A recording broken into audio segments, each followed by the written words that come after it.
দর্শক স্বাগত জানাচ্ছি TVN24 নিউজ নেটওয়ার্কের নিয়মিত আয়োজন আওয়ার ডেমোক্রেসি অনুষ্ঠানে আপনাদের সাথে আছি আমি ইহসান জুয়েল। আবারও যুদ্ধের দামামা বাজছে, এই দফায় কথা রেখেছেন প্রেসিডেন্ট ডোনাল্ড ট্রাম্প। বুধবার ইরানে হামলা চালানোর যে ঘোষণা তিনি দিয়েছিলেন সেটি তিনি রেখেছেন, অর্থাৎ এর আগের হামলাগুলোতে আমরা যেটি দেখেছিলাম যে তিনি একেবারে শেষ মুহূর্তে ফিরে এসেছিলেন, কিন্তু এইবার আর তিনি ফিরেননি। তিনি বলেছিলেন বুধবার হামলা চালানো হবে এবং সেটি আজকে বিকেল 5টার পর থেকে শুরু হয়ে গেছে। এর আগে তিনি ইরানের নেতৃত্বকে তীব্র ভাষায় আক্রমণ করে প্রতারক, উন্মাদ বলে অভিহিত করেছেন এবং একই সঙ্গে জানিয়েছেন যে ইরান চুক্তির শর্ত লঙ্ঘন করেছে। পাল্টা অভিযোগ করে আবার ইরান বলছে যে প্রেসিডেন্ট ট্রাম্প একজন হত্যাকারী, তাই তাকে চুক্তি ভঙ্গের দায় নিতে হবে। পররাষ্ট্রমন্ত্রী আব্বাস আরগাসি এটিও জানিয়েছেন যে আমেরিকার প্রতিটি হামলার তাৎক্ষণিক জবাব দেওয়া হবে এবং শক্তির জোরে ইরানকে দমানো যাবে না। গত জুন মাসে যে চুক্তিটি স্বাক্ষর হয়েছিল 14 দফার, সেটির পর গত মঙ্গলবার এবং বুধবার দুই পক্ষের মধ্যে সবচেয়ে ভয়াবহ সংঘর্ষ ঘটেছে।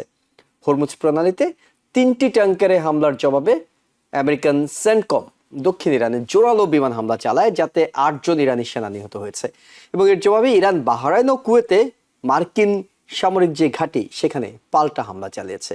প্রশ্ন উঠছে, তাহলে কি আবারও শুরু হলো পূর্ণমাত্রার যুদ্ধ? এর পাশাপাশি ন্যাটো সম্মেলনে উত্তেজনা তৈরি করেছেন প্রেসিডেন্ট ট্রাম্প। সম্মেলনের শুরুতে পরিবেশ বেশ থমথমে ছিল। গ্রিনল্যান্ড না পাওয়া, ইরানের বিরুদ্ধে স্পেন সহযোগিতা না করা, ঘাঁটি ব্যবহার করতে না দেয়ায় তীব্র ক্ষোভ প্রকাশ করেছেন তিনি এবং সেক্রেটারি স্কট বেসেন্টকে বলেছেন স্পেনের সঙ্গে সব ধরনের বাণিজ্য বন্ধ করে দেওয়ার জন্য। ক্যামেরার সামনে তিনি নেটো মিত্রদের এই কড়া সমালোচনা করলেও পরে রুদ্ধদ্বার বৈঠকে তিনি কিছুটা নরম ছিলেন এবং নেটো থেকে আমেরিকার বের হয়ে যাওয়ার কোনো হুমকি দেননি। নেটোর প্রধান মার্ক রুট এবং অন্যান্য ইউরোপীয় নেতারা ট্রাম্পকে নানা প্রশংসায় ভাসিয়ে পরিস্থিতি শান্ত রাখার কৌশল নিয়েছেন। ট্রাম্প নিজেই স্বীকার করেছেন যে এই নেতাদের অতিরিক্ত প্রশংসা এবং ভালোবাসা তার মন জয় করতে পেরেছে। এমনকি তিনি নিজে থেকে বলছেন, আমরা আপনাদের সাথে থাকতে চাই। গ্রিনল্যান্ড নিয়ে রুদ্ধদ্বার বৈঠকে কিছুই বলেননি তিনি। তবে শেষ মুহূর্তে ইরানের সাথে চুক্তি বাতিলের পাশাপাশি ট্রাম্প জানান যে তিনি ইরানের হিট লিস্টের 1 নম্বর টার্গেট। প্রয়াত আয়াতুল্লাহ খামেনেই জানা যায় ট্রাম্পের মৃত্যুর স্লোগান দেওয়ার বিষয়টি তার মাথায় ছিল। CNN বলছে সম্মেলন শেষে তিনি নতুন বিমানের বদলে পুরনো এয়ারফোর্স ওয়ানে বিমানে চড়ে কড়া নিরাপত্তায় জানালার পর্দা নামিয়ে ওয়াশিংটনের উদ্দেশ্যে রওনা হয়েছেন। তবে গণমাধ্যমের কাছে প্রেসিডেন্ট এটিকে সাধারণ ঘটনা বলে উড়িয়ে দিয়েছেন। সব মিলে কোথায় দাঁড়িয়ে বিশ্ব নিরাপত্তা, রাজনীতি ও অর্থনীতি? উত্তর খুঁজবো। এজন্য আমরা আমন্ত্রণ জানিয়েছি ইউনিভার্সিটি অফ নিউ ইয়র্কের formal dean of science professor doctor Mohsinur Patowary. আমরা আমন্ত্রণ জানিয়েছি শিক্ষাবিদ, রাজনৈতিক বিশ্লেষক শেখ আল মামুনকে। আপনাদের দুজনের কাছে প্রশ্ন করব। প্রফেসর ডক্টর মহসিনুর পাটোয়ারি, যে প্রশ্নটি সবাই করছে কিংবা সবার মনে ভাসছে সেটি হলো, যুদ্ধ কি তাহলে আবার শুরু হলো? আপনাকে অসংখ্য ধন্যবাদ। হ্যাঁ, যুদ্ধ শুরু হয়েছে, কিন্তু এটা দীর্ঘস্থায়ী হবে না। আমি কেন বলি, আমরা প্রেসিডেন্ট ট্রাম্পের কথাবার্তা যদি ইতিহাস আমরা দেখি, উনি যেই কথাটা আপনি বললেন যে উনি ইরানের নেতৃত্বকে স্ক্যাম এবং প্রতারক কাক্কু বলেছে আর কি। আমাদের দেশে ওই কাক যেরম কোকিলের বাসায় ডিম পাড়ে, ওইখান থেকে কথাটা আসছে আর কি, গালি দিয়েছেন। এতে বোঝা যায় যে তিনি অত্যন্ত রাগ করেছেন আর কি। এবং উনি বলছেন যে ইরানের সাথে যুদ্ধবিরতি শেষ। জাস্ট কিছুদিন আগে, সেভারাল উইকস এগো, উনি বললেন যে ইরানিয়ান লিডার্স আর রেশনাল এবং স্মার্ট। সুতরাং এই যে কথাবার্তার যেই দুই ধরনের পরিবর্তন হয়েছে। এখন যেটা হয়েছে যে এই 26-27 তারিখে ওই ধরনের একটা ঘটনা ঘটছিল। ওই 14টা যেই চুক্তি হয়েছে সেখানে আন্ডারস্ট্যান্ডিং, মেমোরান্ডাম অফ আন্ডারস্ট্যান্ডিং এ সেখানে একটা জায়গা বলা আছে যে ওই আগামী 60 দিনের মধ্যে Iran will help to expedite smooth flow of tariff in Hormuz. So Iran এটাকে, সে বলছে যে they are trying to help. যারা তাদের কথা শুনছে না তাদেরকে তারা টার্গেট করে 3টা শিপকে করেছে, একটা কাতারের, আর একটা কোন দেশের তারা টার্গেট করেছে। এখন ইরানের নাম্বার 1 কার্ড হলো হরমুজ। ইরান হরমুজকে নাম্বার 1 হিসেবে ধরছে। তারা হরমুজ প্রণালীর কর্তৃত্ব কোনোভাবেই তারা ছাড়বে না, কাম হোয়াট মেবি, এবং ওরা পারবো, ধরে রাখতেও পারবে। আমেরিকা যদি লেভেলও করে দেয় ওদেরকে, মানে বোম করতে করতে, still the minimum power is needed to disrupt navigation in the Hormuz. এটা তারা পারবে। একজন লোক, দুইজন লোক ডিসকান্ট্রোল হয়ে একটা বোমা ছাড়লে বা একটা গান ছাড়লেই ওই ইন্স্যুরেন্স কোম্পানিগুলো এটাকে বন্ধ করে দিবে, বলবে যে এটা আমরা চলবে না। ওই জিনিসটা ইরানিরা বুঝতে পেরেছে, এবং যেহেতু ইরানিদের কথা না শুনে ওগুলো যাচ্ছিল বলে তারা ওদেরকে ওয়ার্নিং শট করেছে, এবং আমেরিকা এটাতে আবার রিটালিয়েট করেছে। এতে মনে হচ্ছে যে আমেরিকা, এটা একটা দায়িত্ব, আমেরিকার তো পুলিশিং এর দায়িত্ব ওখানে না। এটা আমার ধারণা হচ্ছে এই যে তারা অ্যাটাক করতেছে বন্দর আব্বাসে, কয়েকজন সৈন্যকে মারা গেছে, আবার ইরান 50টা টার্গেটে, বাহরাইন এবং কুয়েতে টার্গেটে অ্যাটাক করেছে। ওরা বলছে তেমন একটা ক্ষতি হয় নাই, কিন্তু অ্যাটাক করেছে। এই যে টিট ফর ট্যাট যে হচ্ছে, এই টিট ফর ট্যাট আমার মনে হয় একটু সময়ের জন্য চলবে, কারণ ইরানও ব্যাকআপ করবে না, আমেরিকা ব্যাকআপ করতে পারে না, তাদের প্রেস্টিজের ব্যাপার। প্রেসিডেন্ট ট্রাম্প চাচ্ছেন একটা, হি ওয়ান্টস টু উইন, তার জনগণের কাছে, তার মেগার কাছে জানাতে চাচ্ছে যে আমি উইন করেছি, আমরা, আমেরিকা ইজ পাওয়ারফুল, ওটা উনি দেখাতে চাচ্ছে। এখন যে কোনো ভাবে একটা এসকেপের পথে আছে। এখন উনি যদি রিটাইলেট না করে তাহলে এটা তার উইকনেস হিসেবে দেখা দিবে, সেটা আমি দেখছি। এবং ওখানে ইংরেজিতে বলে একটা যে এসকেলেট ফর নেগোশিয়েট, আপনি নেগোসিয়েশনের আগে প্রত্যেকের শক্তিটা দেখাতে চাচ্ছে, দেখাইয়া তারপরে আপনার টেবিলে আসতে চাচ্ছে যোগাযোগের জন্য। আমার মনে হয় এটা সর্বক্ষণ স্বল্পস্থায়ী হবে। এবং এবার একটা কথা আপনারা শুনেছেন যে উনি বলছে যে নেগোসিয়েশন চলতে পারবে না, এটা বলে নাই। উনি বলছে কুশনারকে, এবং ওনার জামাতা কুশনার এবং উইটকফকে বলছে they are good people, if they want to continue negotiation they can do that, but I don't think any good outcome will come. এই কথাটা উনি কিন্তু বলেছে। তার মানে হলো কথাটা উনি এখনো ছেড়ে দেন নাই। এটা আমার মনে হয় একটু আমেরিকান পাবলিকের জন্য এটা দেখাচ্ছে এটা দীর্ঘদিন এই যুদ্ধটা চলবে না, কারণ চললে এটা আমেরিকার জন্য ভালো হবে না। এছাড়া আমরা যেটা দেখতে পাচ্ছি, এটার সাথে সাথে 5-6% তেলের দাম বেড়ে গেছে, রাইট? আমেরিকান পাবলিকের কাছে আপনি যে সবকিছুর দাম যে বেড়ে যাচ্ছে, তেলের দাম বাড়ছে, তারপরে এশিয়ান কান্ট্রি, আফ্রিকান কান্ট্রিগুলো যে সারের দাম বাড়াতে যে খাদ্যশস্যের উৎপাদন কমে যাচ্ছে, রাইট? তারপরে এলএনজির জন্য জাপান, বিভিন্ন দেশগুলো, সাউথ কোরিয়া, যারা এগুলা কিনে তাদের ইকোনমিক ক্ষতি হচ্ছে, ইউরোপিয়ানদের ইকোনমিক ক্ষতি হচ্ছে। $5 তেলের দাম বাড়লে তাদের ইকোনমিতে ইম্প্যাক্ট হচ্ছে, সারা পৃথিবীতে ইম্প্যাক্ট হইতেছে। সুতরাং প্রেসিডেন্ট ট্রাম্প এটা বেশি দিন সাস্টেইন করতে পারবে না। Greater interest of USA, greater interest of the world, আমার এটা, সুতরাং আমি স্বল্পস্থায়ী হবে বলে আমি মনে করি। জি, শেখ আল মামুন, আপনার কাছে প্রশ্ন হলো, আপনি এই বিষয়টাতে একমত কিনা যে এটি একেবারেই স্বল্প মেয়াদের একটি হামলা, পাল্টা হামলা, এটি বেশি দিন টিকবে না? দ্বিতীয় যে প্রশ্নটি, সেটা হলো হঠাৎ করে কেন তিনি খেপলেন, খেপে গিয়ে একদম এই সব চুক্তি সব ওভার তিনি বলে দিলেন, হামলা ঘোষণা দিলেন, হামলা হওয়া শুরু হলো, এবং তিনি নিজেও জানেন যে আলোচনার কোনো বিকল্প নেই। কিন্তু যে প্রশ্নটি চলে আসে সেটি হলো, যখনই আপনি আলোচনা করবেন, এটি তো শুধুমাত্র শক্তি দেওয়া হয় না, পারস্পরিক বিশ্বাস, আস্থা, সম্মান, এই তিনটি বিষয় নিয়ে হয়। যে ভাষায় ইরানের নেতারা প্রেসিডেন্ট ট্রাম্পকে আক্রমণ করছেন, ট্রাম্প ইরানের নেতাদেরকে আক্রমণ করছেন, তারপর এটি কি আপনার কাছে মনে হচ্ছে চুক্তির পথটা আরো কঠিন হচ্ছে?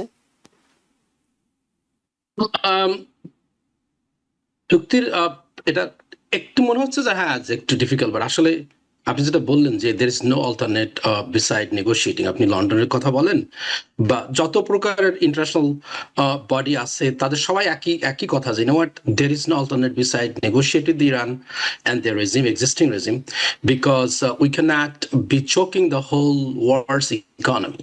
আমরা অলরেডি দেখতেছি যে আমেরিকার ইনফ্লেশন ইনক্রিজ হয়েছে, দ্রব্যমূল্যের সবকিছু ইনক্রিজ হয়েছে।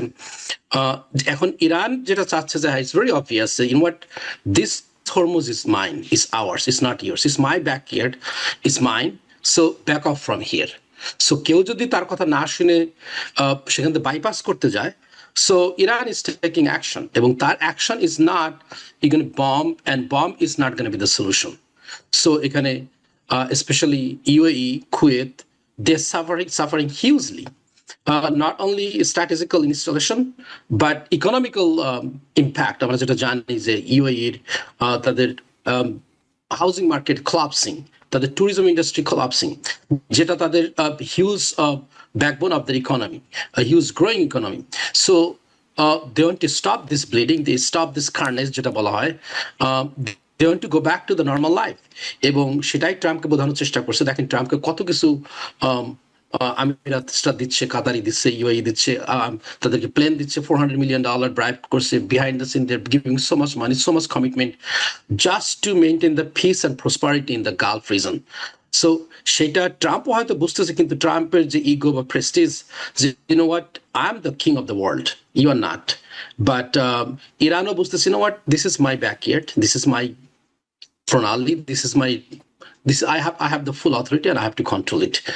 So এই কারণে আসলে প্রবলেমটা একটু হচ্ছে. But I hope doctor Patwari যেটা বললেন যে it should not sustain that long, maybe it's going to be over within a couple of days. Again, they're going to sit down in a negotiating table and they want permanent peace, permanent solution. Okay. Otherwise the whole world is suffering. ওকে, মানলাম যে যুদ্ধটা আবার পূর্ণমাত্রা হবে না, এটি আপনার দুজনে একমত হচ্ছেন। শেখাল মামুন, আপনার কাছে কি মনে হয় যে চুক্তিটা হবে, মানে যে পথে এগুচ্ছে সেইখানে শেষ পর্যন্ত একটা চুক্তিতে গিয়ে দাঁড়াবে বিষয়টা, এটি কি আপনার কাছে মনে হয়? Well, their Iranian government is fractured right now. যখন তারা ওয়েল অর্গানাইজ ছিল during the Obama administration, right? তাদের কিন্তু একটা চুক্তিতে রিচ করতে they took a lot of time. তো এখন within 60 days they have to sit down and do some commitment. It seems they can extend it, but eventually, you know what, their main objective is to তাদের ইকোনমিকে ভালো করা, ইরানের লোকজন আরো ভালো থাকুক, সেখানে growing population, 40% of their population between 20 to 40 years old. Their unemployment is really high.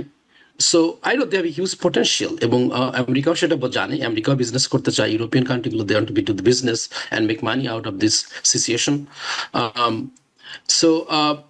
And their main ambition is not to get the nuclear warhead. আপনারা দেখেন last 20-30 years তারা হয়তো ইচ্ছা করলে হয়তো করতে পারতো, কিন্তু they did not. But they want to at the same time তারা হয়তো গিভ আপও করতে চায় না, যে what, আমরা রিসার্চ করতে চাই, যেহেতু nuclear energy is a huge factor after the fossil fuel. So they're not going to completely give up their enrichment 100%. They will keep certain, and they want to continue the research on nuclear fuel. So এখানে অবশ্যই দুই পক্ষকে পার্টিকে compromise করতে হবে and have to have a peaceful coexistence. That's good for both countries and for the whole world. Professor doctor Mohsin Patwari, আমরা যে বিষয়টি সিএনএনের একটি নিউজে দেখলাম যে প্রেসিডেন্ট ট্রাম্প শেষ পর্যন্ত যখন আঙ্কারা থেকে ফিরলেন ওয়াশিংটনে, তিনি কাতারের দেয়া এয়ারফোর্স ওয়ানের বিমানটি, নতুন বিমানটি ব্যবহার করলেন না, তিনি ব্যবহার করলেন পুরনো যে বিমানটি সেটি। এবং এটি কোনো সূত্র বলছিল যে ইরানের কোনো গোষ্ঠী তারা এই সুযোগটা নেয়ার চেষ্টা করেছিল প্রেসিডেন্ট যখন আঙ্কারায় আছেন, এমনকি তার থাকার হোটেলটাতেও তারা হামলা করার একটা পরিকল্পনা ছিল। আপনার কাছে কি মনে হয় ইরান থেকে যেহেতু তারা প্রতিশোধ নেওয়ার প্রতিজ্ঞা নিচ্ছে আয়াতুল্লাহ খামেনির জানাজায় গিয়ে, এমন কোনো আক্রমণ হামলা চেষ্টা চলতে পারে যে বেঞ্জামিন নেতানিয়াহু কিংবা প্রেসিডেন্ট ডোনাল্ড ট্রাম্পকে টার্গেট করার চেষ্টা তারা করবে কিনা বিচ্ছিন্নভাবে? আচ্ছা, ইতিহাস দেখে ইন্টেলিজেন্স সিস্টেমগুলো যদি আমরা দেখি এবং স্টেট স্পন্সর্ড কিলিং আমরা যদি ইতিহাস দেখি, আমি নাম বলবো না দেশে, রিসেন্ট হিস্ট্রিতে আপনি দেখছেন কারা কোন দেশে গিয়ে তাদের লোক মারে, রাইট? ইভেন ইরানের ওয়ারে যে ফার্স্ট 28 ফেব্রুয়ারিতে যে আয়াতুল্লাহ খোমেনি সহ তারা সবগুলাকে মারলো, এরা কারা মারলো, right? This is state sponsored killing, right? এবং তো ইসরায়েল তো এবং অন্যান্য দেশেরও শক্তিশালী গোয়েন্দা সংস্থাগুলো অন্য দেশে গিয়া লোক মেরেই চলছে। সেই ইতিহাস যদি আমরা দেখি, আমার তো মনে পড়ে না, আমার জানা মতে ইরানের কোনো ইতিহাসে ইরানের কোনো গোয়েন্দা সংস্থা অন্য দেশে গিয়া, বিশেষ করে ওয়েস্টার্ন কান্ট্রিতে গিয়া কোনো পলিটিক্যাল লিডারকে মেরেছে বলে আমার ধারণা না।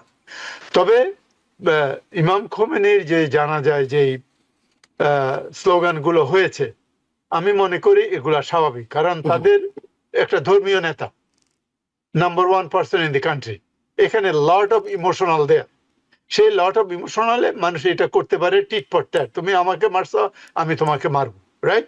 এটা বলতে পারে, কিন্তু সাধারণ পাবলিকের বলা এটা কিছু আসে যায় না, এগুলো ইমোশনাল কথা, রাইট?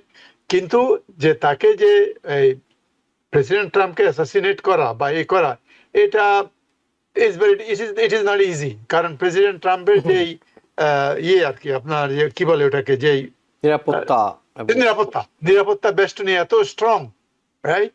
এটা অলমোস্ট ইম্পসিবল। বিশেষ করে air force one, old one and new one, they are so much equipped that all this kind of বোমিং and others and missile attack এগুলা হওয়ার সম্ভাবনা নাই। তবে এটা ওই যে জন্য উনি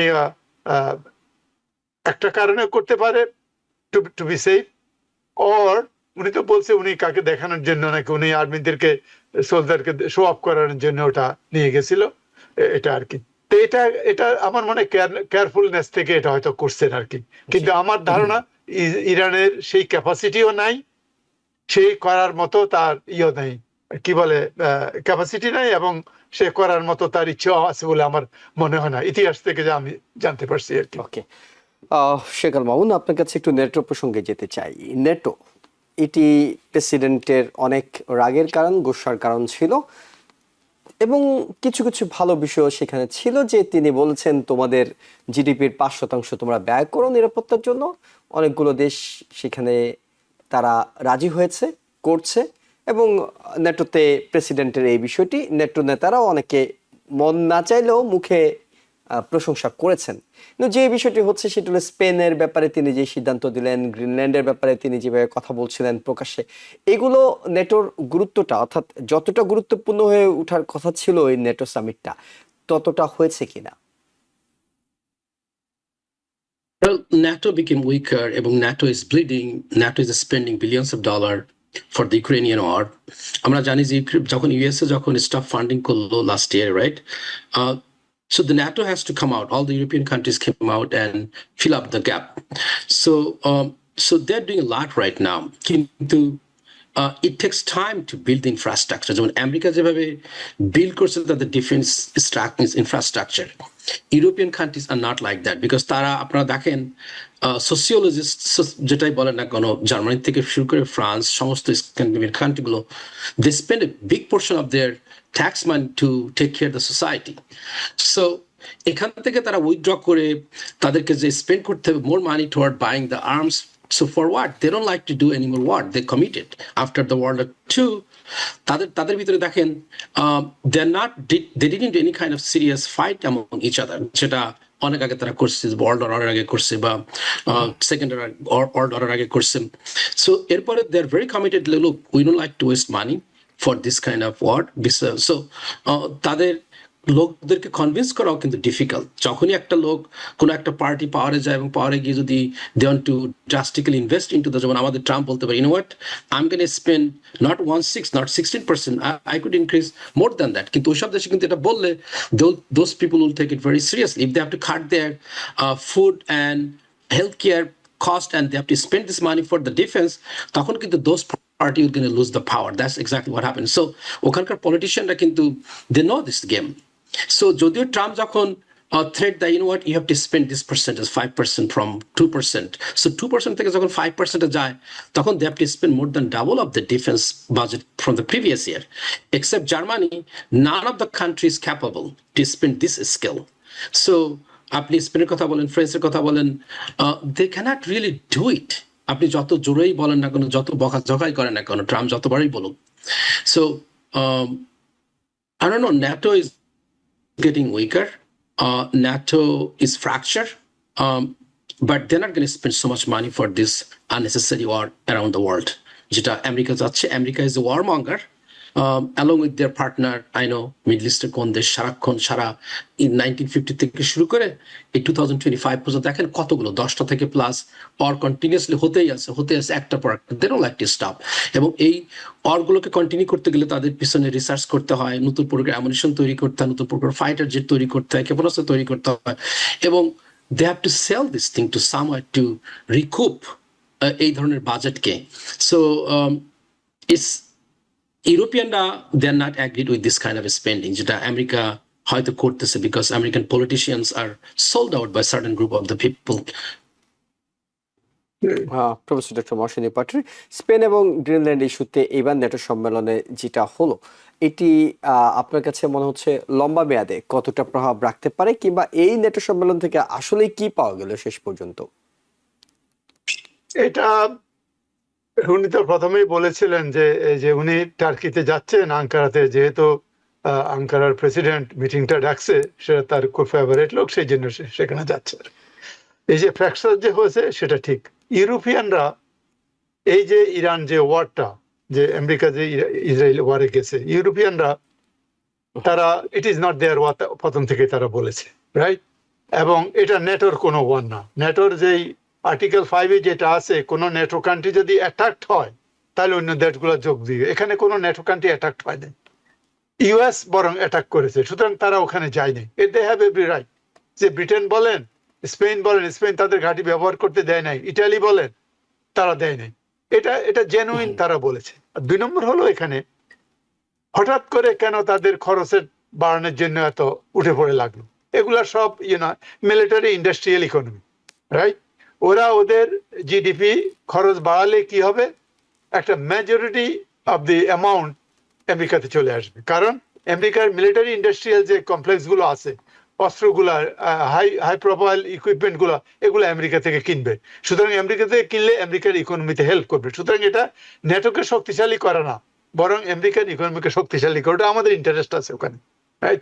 এটা সো এই দুটো জিনিস এখানে কাজ করেছে আর কি। তা এবং উনের ইলিগাল ওয়ার, সেলফ ইন্টারেস্টের ওয়ার, সেই ওয়ারের জন্য ইউরোপিয়ানরা আসবে কেন? যার জন্য একটু ফ্র্যাকচার হয়েছে। কিন্তু এই নেটো মিটিংটাতে দেখা গেছে অনেকেই তো ওনাকে, যেহেতু ওনার টেম্পারমেন্ট বুঝে ওনাকে ফ্ল্যাটারিং করছে।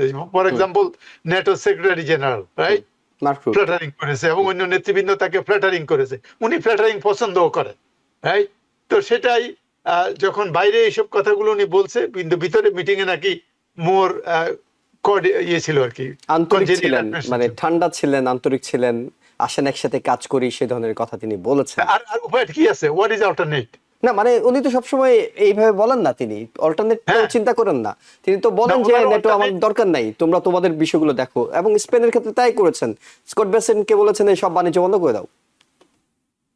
সেটা করো। এতে করে ইউরোপিয়ান ইউনিয়ন তো, ওরা তো ওদের আবার ডিফারেন্ট স্ট্রাকচার আছে, ওতে স্পেনে তেমন একটা ক্ষতি হবে না। হঠাৎ করে তিনি রুদ্ধদ্বারে নরম হলেন কেন? মানে অতিরিক্ত প্রশংসা এবং অতিরিক্ত তেল, সেগুলো কি কাজে আসলো, নাকি কেন তিনি নরম হলেন? ওই মোটামুটি প্রশংসা। আর 2 নম্বর হলো, at the end of the day, what he can do, he has also limitation, right? তার দেশে যে, যদিও বলে যে he doesn't care midterm ইলেকশনে কি হবে, his party cares, he doesn't care whether Republican wins or not, but actually he cares, because Republican party যদি ক্ষমতা না আসতে পারে 2 জায়গায়, তাহলে he will be lame duck, he cannot do anything. আর যদি ওইসব ইচ্ছা মতো স্পেশাল অর্ডার দিয়ে এগুলা করতে যায় না, তাহলে ইমপিচমেন্ট করবে ওরা ডেমোক্রেটরা যদি সিনেট এবং ইয়েতে আসে, his hands will be tied. He understand that, he is a bit nervous about that. এই যে সব কিছু করতেছে, টেম্পারেচার উঠে, টেম্পারেচার নামে, বাট আলটিমেটলি ব্যাকে যখন আসে, তার অ্যাডভাইজাররা তারা যখন বুঝায় যে দেখো, this is our limitation. American প্রেসিডেন্টেরও লিমিটেশন আছে। এই ইরান যুদ্ধে বুঝা গেছে যে লিমিটেশনটা কতটুকু আছে, right? Absolutely, you cannot have boot on grounds in Iran. Absolutely. If you do it, it will be worse than Vietnam. And Americans will not agree to that. সুতরাং that's a one cut off line, right? তারপরে আপনি দেখলেন ইরানের যে প্রস্তুতি, ইরানকে আপনি শেষ করতে পারলেন না, রাইট? রিজিম চেঞ্জ করতে চাইলেন, রিজিম চেঞ্জ করতে পারলেন না। বাকি 6টা-7টা দেশে রিজিম চেঞ্জ করছেন, কিন্তু ইরানে পারেন নাই, বিকজ অফ এই যে জিনিসগুলো তার ব্যক্তিগত অভিজ্ঞতা, যে যুদ্ধে নেমে তারা বুঝতে পারছে, এগুলার সবকিছু কারণেই উনি সেকেন্ড থট দেওয়া শুরু করেছে আর কি। ইরানের সাথে যে নেগোসিয়েশনে গেছে প্রথম, মেমোরেন্ডাম অফ আন্ডারস্ট্যান্ডিং, এটা শুধু যায়নি, বুঝতে পেরেছে।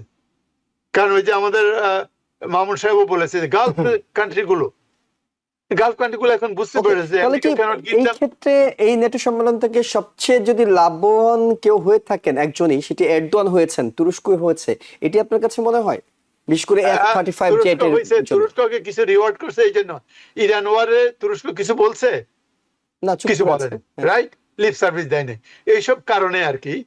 বললো সামান্য টুকটুক কিছু বলেছে, সেসব কারণে তারা F-16 F-35 এর যেই ইয়েতে ছিল, যে প্রোগ্রামে ছিল, সেই প্রোগ্রামে উনি আসতে চায়।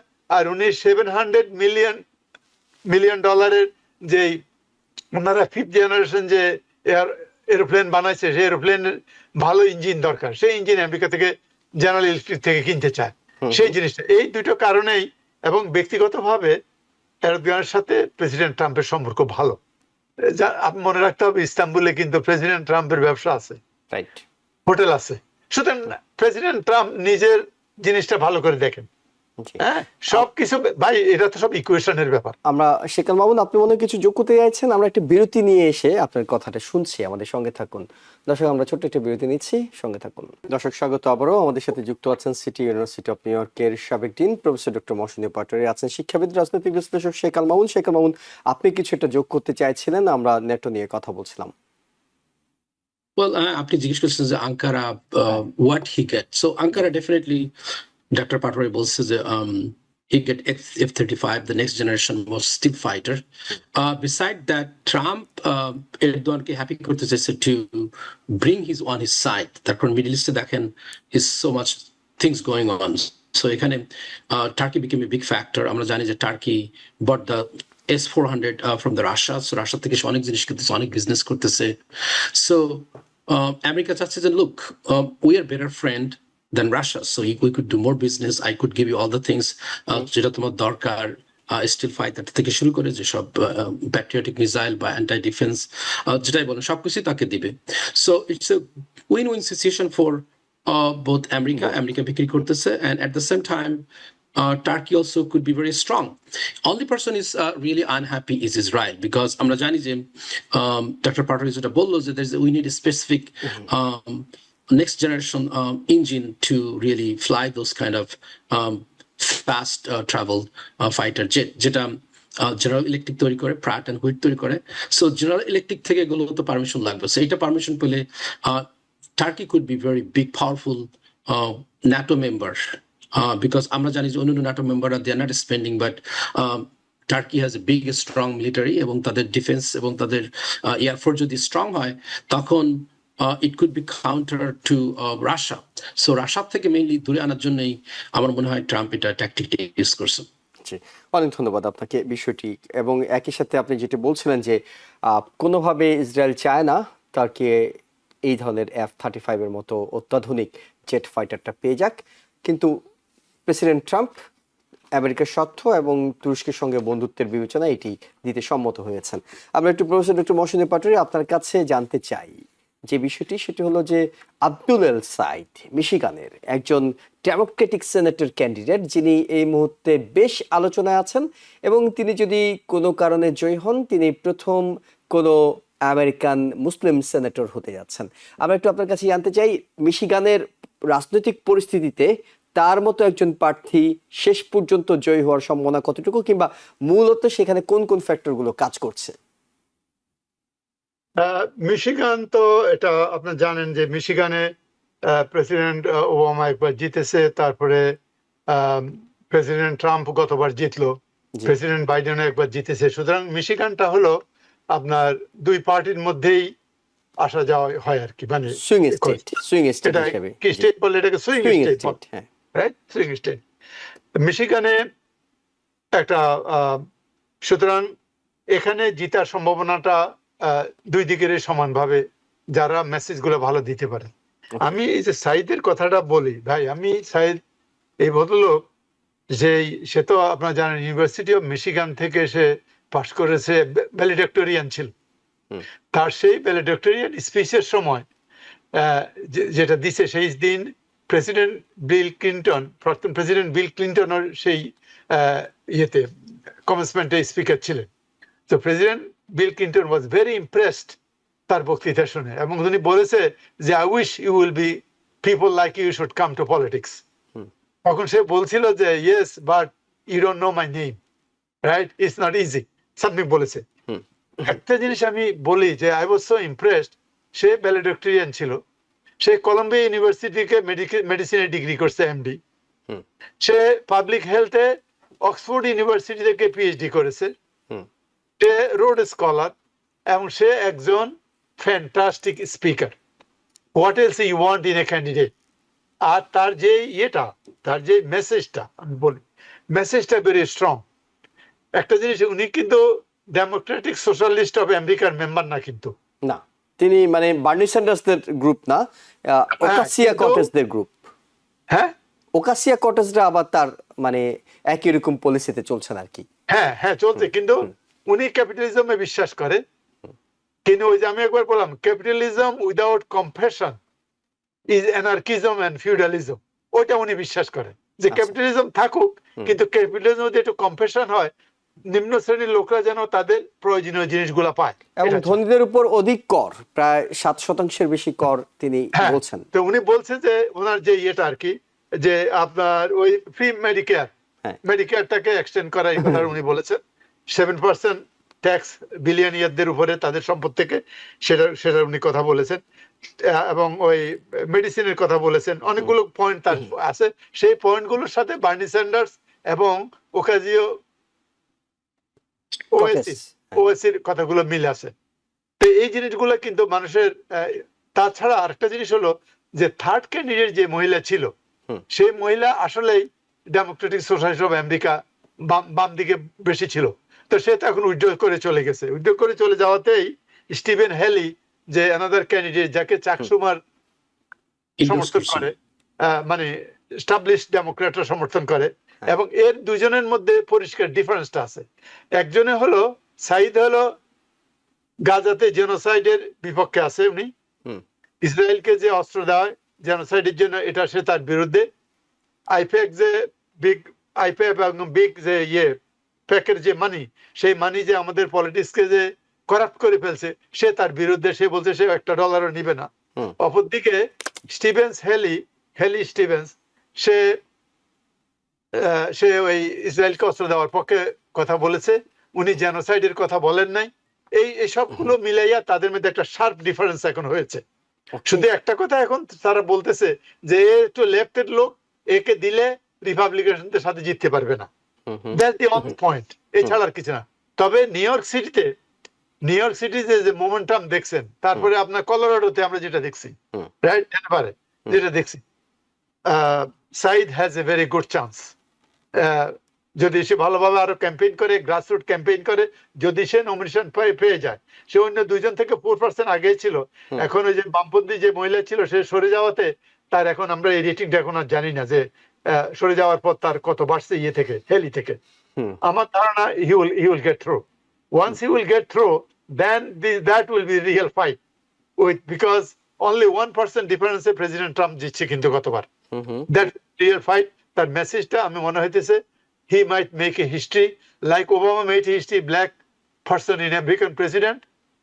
সেভাবে সেও একজন মুসলমান, ফার্স্ট মুসলমান আমেরিকান সিনেটে সে হিস্ট্রি করতে পারে বলে আমার ধারণা।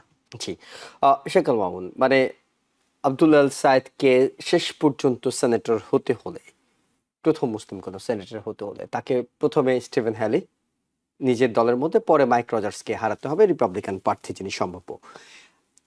আব্দুল্লাহ আল সায়েদকে দেয়া হলে অনেকে মনে করছেন যে মিশিগানের মতো একটা জায়গা, যেখানে ডেমোক্রেটরা জয়ের ব্যাপক সম্ভাবনা আছে, যেহেতু এটি সুইং স্টেট, সেই জায়গাটা হারাতে পারেন। একটা সেনেটের সিটটা অনেক বেশি গুরুত্বপূর্ণ।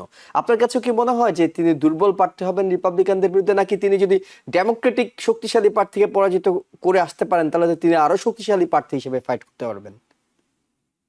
Well, there's two pieces here. আপনি যদি বলেন যে he's not a completely leftist, he's a center left.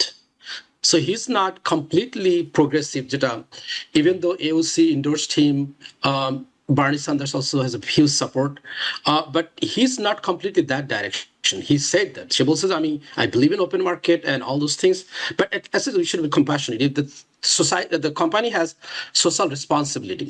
তো এখানে he's a very well spoken. আমার কাছে যেটা মনে হচ্ছে, যেমন আমরা জানি যে আমাদের হাকিম Jeffrey was giving support in the New York City campaign, যেটা দেখলেন যে ডেমোক্রেটিক প্রাইমারিতে তার সবগুলো হারছে।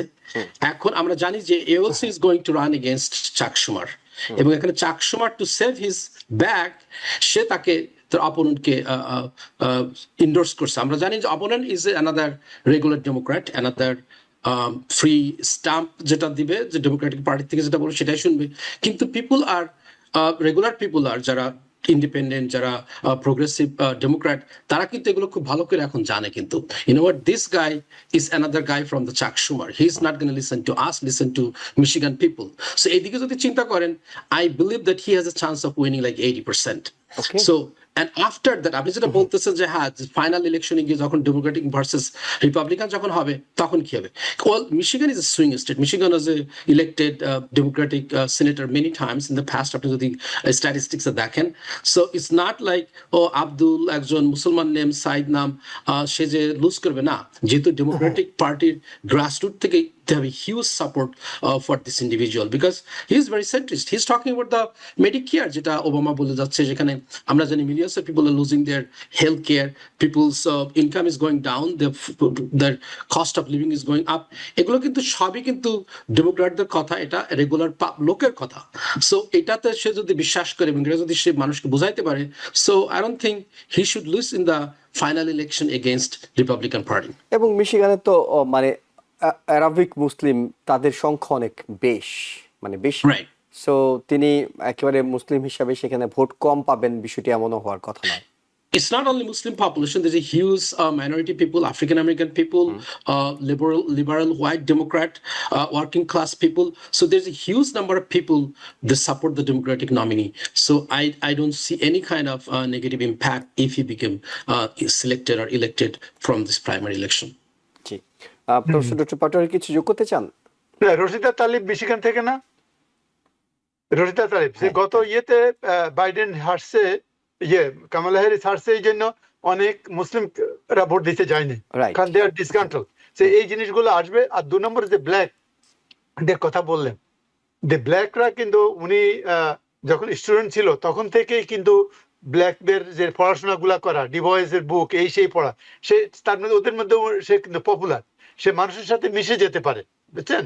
সে আর যেহেতু যখন সে মেডিকেল প্র্যাকটিস করতো, সে ডাইরেক্টর ছিল, তখন কিন্তু অনেক পপুলার প্রোগ্রাম গুলা নিয়ে আসছে, বাচ্চাদের বিনা খরচে টিকা দেওয়ার ব্যবস্থা করছে, অনেকগুলো পপুলার করেছে। আমি মনে করি he is people centric person, he is not corporate guy, and I think people start understanding মামদানির সাপোর্টে যদি আপনার হিসপ্যানিক ককাসের চেয়ারম্যান, সিটিং কংগ্রেসম্যান হেরে যায় নিউ ইয়র্ক সিটিতে, সিটিং কংগ্রেস হেরে যায়, তাহলে আমি মনে করি যে এটা ঠিক মতো মেসেজ গুলা যদি দেয়, মেসেজ কাজ করলে হি has a good chance even to win as a senator. As a bright guy, I can tell you. আমি এডুকেশনটা দেখে I was impressed by anyway. অনেক ধন্যবাদ আপনাদের দুইজনকে আপনাদের সময় এবং মতামতের জন্য। একই সঙ্গে দর্শক যারা দেখছিলেন সবাইকে ধন্যবাদ জানিয়ে আগামীকাল একই সময় অর্থাৎ রাত 8টায় আওয়ার ডেমোক্রেসি অনুষ্ঠান দেখার আমন্ত্রণ জানিয়ে শেষ করছি। ভালো থাকবেন। টিবিএন 24 টেলিভিশন দেখতে আজই কল করুন 7187776556। লগ ইন করুন www.totalcablebd.com। নিউ ইয়র্ক থেকে সম্প্রচারিত টিবিএন 24 টেলিভিশন বিশ্বজুড়ে বাঙালির কণ্ঠস্বর।